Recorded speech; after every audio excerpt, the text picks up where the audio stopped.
Welcome to CareTalk, America's home for incisive debate about healthcare business and policy. I'm David Williams, president of Health Business Group. And I'm John Driscoll, the CEO of CareCentrix. David, what topic are we going to dig into now? Where are we going today? John, we are going to talk about biosimilars, which is a weird sounding topic, but a very, very important one. Before we start arguing about, who's right and wrong about it, John, what are biosimilars?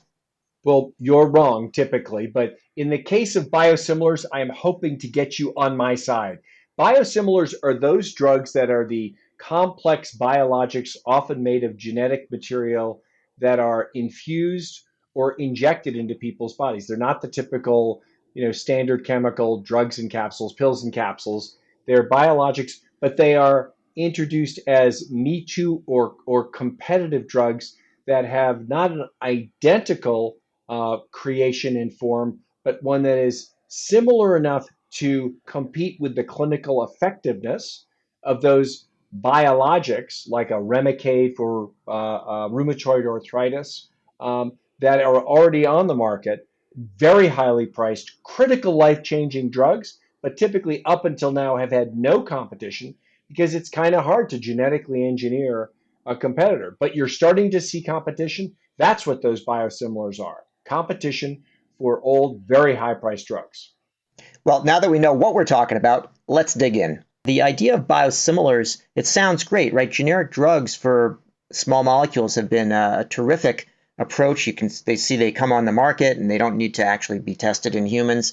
They just have to show it's the same chemical compound, and you get the price going way down when it's working well. There's some problems, John, with these biogenerics. The first one is that they're similars. They're not typically interchangeable, and so it's not even exactly the same product. It's more like a Me Too product, which is not necessarily going to drive prices down. I have an ethical problem, John, with biosimilars, which is that you actually have to test it in people, and you're requiring people to go through trials that could actually be dangerous to them without any real likely upside. So you're putting people in danger for no good reason. And then these drugs, as you say, are difficult to manufacture. I agree with that. What it means, too, is that the FDA has to really scrutinize the facilities where they're being made.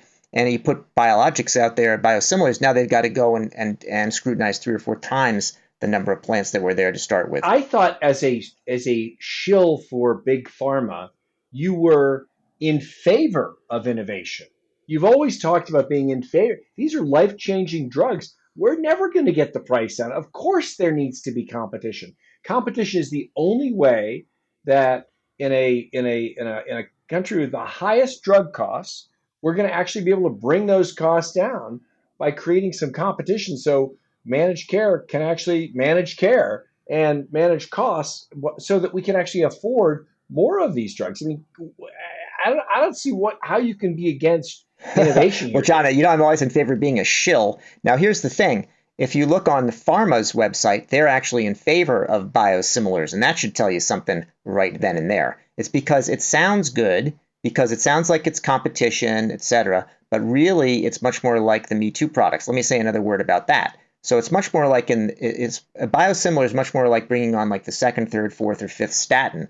Lipitor, which became a huge blockbuster, was not the first statin. It wasn't just a generic Crestor or whatever the earlier ones were. It was its own thing, and it was slightly different. And so they did different clinical trials, different marketing. They didn't market as equivalent to the other statins that were on the market. And so it's the same type of dynamic here. It's expensive to bring a biosimilar to market. It's not. Wait. Didn't you just say that the fifth statin?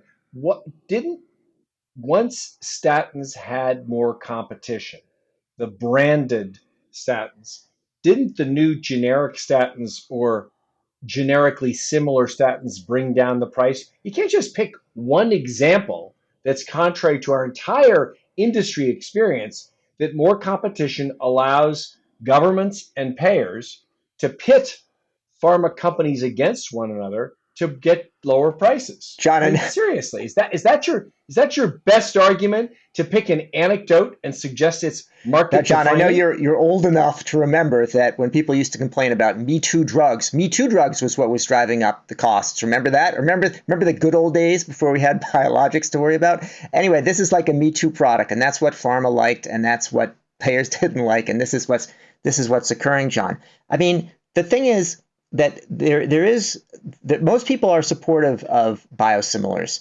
But there's been a problem, which is that it's just a very expensive way to get there. What's wrong with my idea, which is usually the side you're taking, of look, they made enough money from selling Remicade or whatever for 20 years, patents or whatever they managed to hide behind. Once you've been on the market for a dozen years, why don't we say, let's actually reduce the price down to like cost plus, make it double or triple. But that is the way to go, John. You don't need to say, oh, let's encourage biosimilars to come on the market and do their stuff. That's way too indirect. That's why pharma likes it, by the way.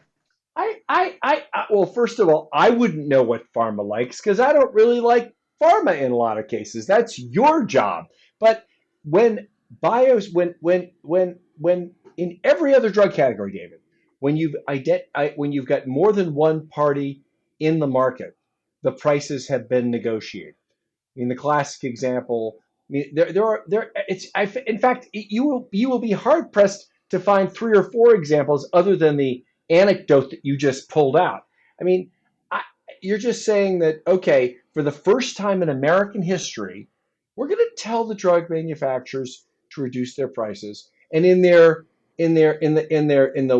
the warmth of their generous hearts, they're going to, for the first time in history, reduce prices. No way. All right, John. Well, rather than rehashing the past, let's talk about where we are with the biosimilars. So there's first biosimilars approved in the U.S. around 2015. We lagged Europe in that regard. And there's 31 approved. There's a 21 on the market.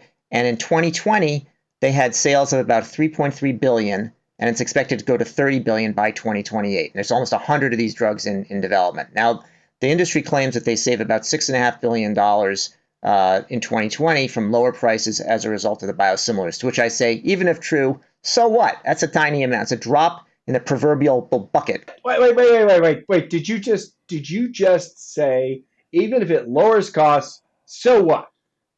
Is that what you said? I said, if it lowers costs by $6.5 billion, so what? It's not worth the effort.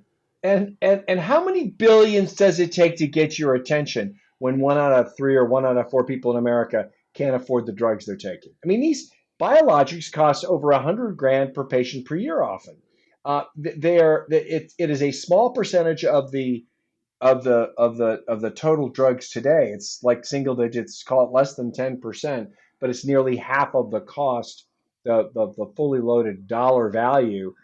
In that environment, I don't see how and you've got hundreds of great new biologics that are transformational that have chart-topping prices behind them, and you're going to sit here and sniff at $5 to $10 billion of cost reduction. I mean, that's real cabbage where I come from. Well, John, I've been tooting my horn against the biosimilars for some time with no discernible effect other than raising your blood pressure slightly. And so let's accept that the biosimilars are going to remain on the market. Now, so what should we do to make that successful? There is one thing that's happening, which has been good, which is that where we just had biosimilars in the past, now they've got these more interchangeable products. When it's interchangeable, then you can compete more head-to-head on price. And therefore, I say, if we're going to have that, let's encourage the interchangeable products and let's encourage more of them, because that's actually likely to bring prices down.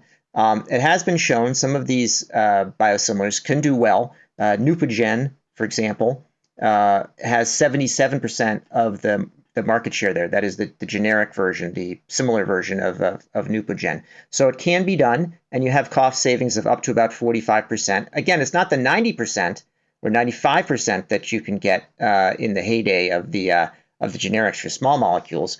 But I would say, more approvals, more streamlined trials, interchangeable products. That's the ticket. I'm still sort of stunned that rather than fix a competitive market, one of the reasons why biosimilars are not really succeeding today is large pharma manufacturers relentlessly litigate. I mean, most of the patent litigation in the pharma world has not been around patent work, has not been around innovation. 2/3 of it's just extending the patents, taking them longer than they have actually had in the first place. Big pharma has negotiated exclusive relationships with the PBMs to exclude new biosimilars. Pharma, which constantly complains about PBMs, but wants to flip around and then get exclusive deals, which slows this down. And we don't have enough transparency around the actual drug filings so that you as an engineer can go in and actually look at and then engineer a new biosimilar that is safe and effective. And finally, we haven't really pushed for a market where there's a more significant discount. Perhaps based on how much people are willing to discount, we should fast track those drugs through approval. I mean, David, let's leverage technology and maybe get some competition here. If you can leave the church of big pharma and get out from the temple of excess price and patent walls and jump in, get beyond those walls and start to engage in competition, and we can make it fair for those who want to innovate, we could actually bring down drug costs and maybe bring more solutions to market, because the current regime just doesn't work, and we will bankrupt the United States. Amen, brother. Now, John, we do a lot of controversial topics here on this podcast, but I think I'm going to stop the religious war examples here and not take that any further, because I don't know where my brain may lead us on that one. But I will say, John, I think you're making my point, which is rather than deal with the endless court filings and lawsuits and trying to figure out what's what in the patent, just say, look, you made your money in 10 or 12 years of having the product on the market. You still can make it. You're still going to have a monopoly, but the price is going to go down 80%. So stop spending your money on lawsuits and keeping competition away, because your price has gone down anyway. Now go out and create a new innovative product instead. So I think this is time for the heavy hand of the government and the belt buckle of Uncle Sam to be smacked on the pharma companies in such a manner. Well, we do agree that it would be really smart if we had a coherent drug pricing strategy that tied to the approval, management, and regulation of the pharma industry, the wealthiest industry in America, and one that has the ability, I believe, to discount drugs while also continuing to invest in innovation.